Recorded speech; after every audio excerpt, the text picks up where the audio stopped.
Assalamualaikum warahmatullahi wabarakatuh. Perkenalkan, nama saya Ismail. Saya dari kelas 01 semester 5, program studi pendidikan guru sekolah dasar STKIP PGRI Banjarmasin.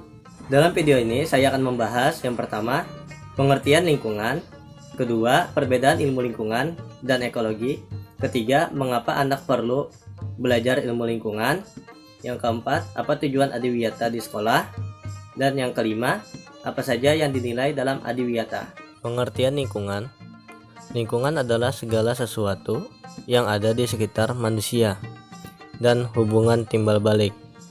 Lingkungan adalah sistem yang merupakan kesatuan ruang antara makhluk hidup dan komponen abiotik lainnya.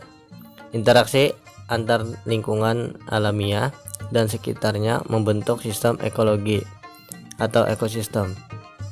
Lingkungan memegang peranan sebagai habitat bagi kehidupan makhluk hidup di muka bumi.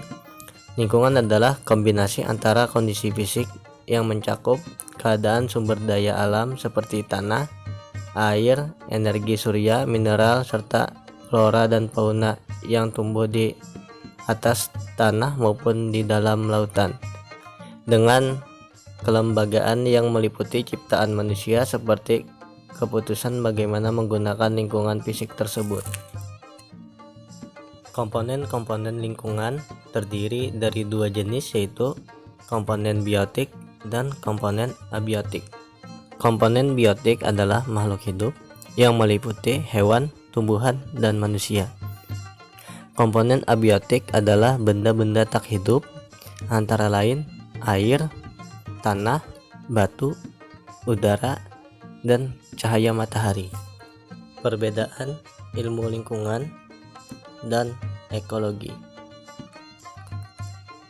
Ilmu lingkungan adalah bidang akademik multidisipliner yang mengintegrasikan ilmu fisika, biologi, kimia, ekologi, ilmu tanah, geologi, sains atmosfer, dan geografi untuk mempelajari lingkungan dan solusi dari permasalahan lingkungan. Ilmu lingkungan menyediakan pendekatan interdisipliner yang terintegrasi dan kuantitatif untuk mempelajari sistem lingkungan. Pembelajaran lingkungan menggabungkan berbagai ilmu sosial untuk memahami hubungan antar manusia, persepsi, dan kebijakan mengenai lingkungan. Ekologi. Ekologi adalah cabang ilmu biologi yang mempelajari interaksi antara makhluk hidup dengan makhluk hidup lainnya dan juga dengan lingkungan sekitarnya. Dalam ilmu lingkungan, ekologi dijadikan sebagai ilmu dasar untuk memahami interaksi di dalam lingkungan. Komponen yang terlibat dalam interaksi ini dapat dibagi menjadi komponen biotik dan abiotik.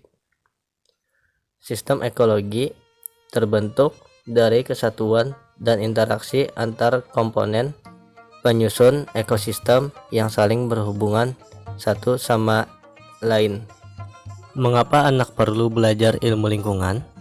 Agar anak dapat ikut berperan penting dalam menjaga dan melestarikan lingkungan yang ada di sekitarnya.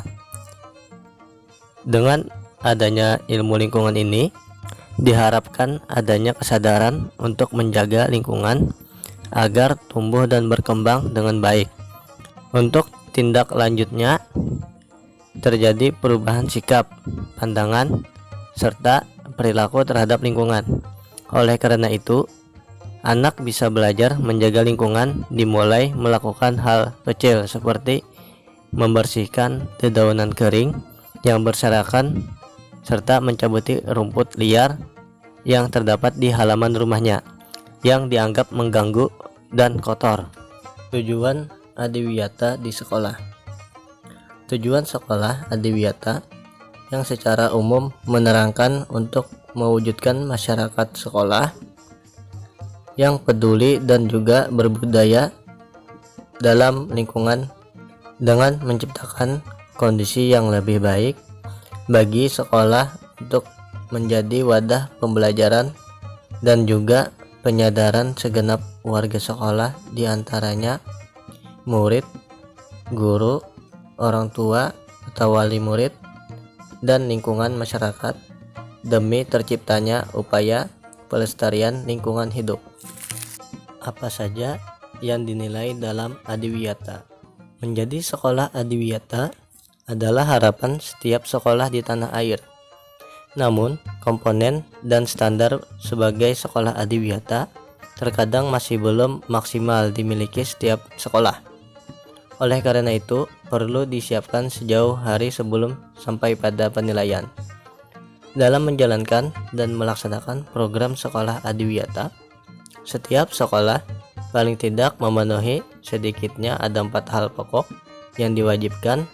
Untuk itu, yang harus diperhatikan pihak sekolah yaitu kebijakan berwawasan lingkungan, pelaksanaan kurikulum berbasis lingkungan, kegiatan lingkungan berbasis partisipatif, dan pengelolaan sarana pendukung ramah lingkungan. Perlu diperhatikan pula setiap komponen di atas harus ada standar, implementasi, dan pencapaian hingga proses raih kriteria sekolah adiwiyata. Dalam hal ini perlu sinergitas antar warga sekolah secara maksimal. Mungkin itu saja yang dapat saya sampaikan. Semoga bermanfaat. Wabillahi taufiq wal hidayah.